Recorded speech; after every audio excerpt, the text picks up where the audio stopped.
Carlos Ramirez, owner of NVS Audio in Roselle, New Jersey. Working on Kisha's bike from Philly. She had the audio done by another shop. It sounds really good, but she thought she can get a little more out of it, so she brought it over so we could check it out. And she was right. We can squeeze some more sound out of it. But she was more concerned with the wiring. So we looked at it, and at first it looked like it wasn't going to be a wiring rescue. We were just going to have to upgrade the amplifier power. But after we dived into it, we realized it's a complete rewire. The speaker wiring's fine. The power wiring, you know what they did. Aluminum CCA wire. We got to pull it out. We got to do the oxygen-free copper.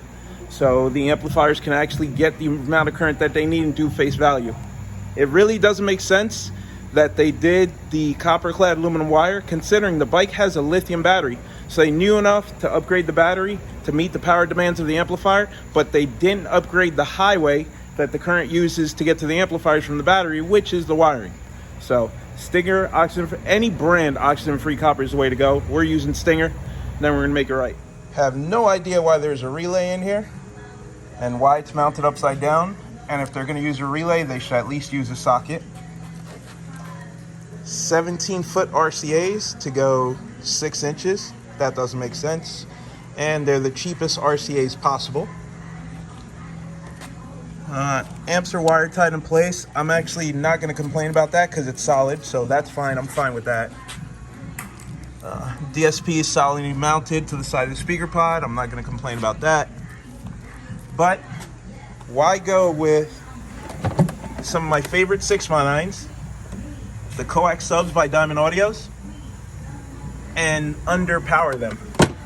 They have those high power 6x9s running off the back 2 channels of the 800.4, which gives them 125 watts apiece.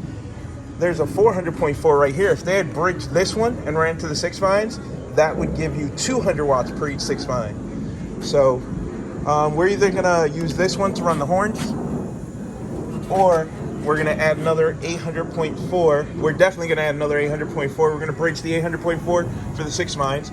We're gonna use this 800.4 to run the 6.5s, uppers and lowers. Sony 7000. You're gonna keep that. The wiring's pretty neat. Everything's tested tape nicely. So it's just the RCAs that I'm complaining about. We're gonna switch that and the fact that they underpowered it. This is not a wiring rescue because the wiring is done nice and clean. But the power is just not mapped out the way it should be, so she can get the most out of her setup.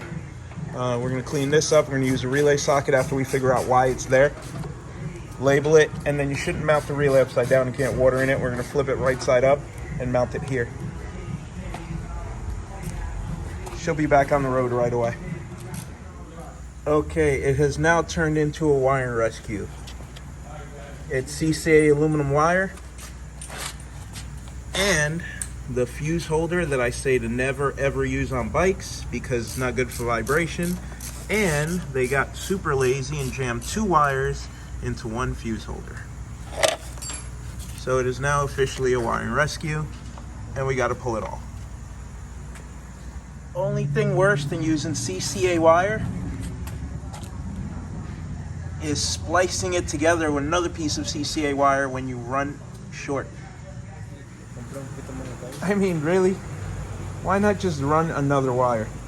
Chris literally just said the same thing. It's faster to run another wire. Oh, man. I'm sure we won't have to splice because we bring the rolls, the complete spools of wire, over to the bike, and we pull off whatever we need. It's not fair to the client to not do the job the right way and not using all high quality equipment. You should carry a couple of spools of wire to be able to wire these bikes. Or you can even buy oxygen-free copper motorcycle wiring kits. So I figured out what the relay's for. It looks like they were paying attention and watched my video for getting the sound digital amps to shut off when they won't. But we're gonna go ahead and remove this because I guarantee you the amps weren't shut off because we had a bad ground loop somewhere. So we're gonna go ahead and pull this out, and I guarantee you I get the amps to shut off without this. Couple more small issues. They cut the factory radio speaker pod harness, and I get it. They cut it so they could feed the new signal into, but they make adapters for this. I'm fine with that. That's fine that they cut that, but they could have taped it off and wrapped it up. So when the dealer works on the bike, they don't freak out and see bare wires exposed. And then why they chose crimp caps to extend the wires for the DSP, I don't understand. And then they extended them with different color wires. So I had to figure out that their purple is Arc Audio's red, and Arc Audio's blue is their green, and the yellows and blacks matched. So we're gonna go ahead and pull that out. We're gonna make a new harness with matching colors that correspond to the Arc Audio harness and the Sony harness. That way there's less confusion if somebody has to work on the bike after us. More butt connectors on the radio harness that we gotta pull off and solder. So we're halfway through the rescue and it's already looking better. Upgraded the feed wire to 4 gauge Stinger oxygen-free copper, which feeds the Stinger 2 amp distribution block. And then we have our 2 8 gauge feeds up the backbone.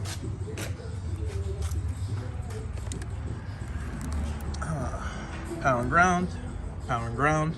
Now we'll work on the speaker wires. We're using the NVS Audio PCV amp rack, so it's waterproof, and the amps are screwed in. And it uses a factory boom audio mounting hole to hold the plate down.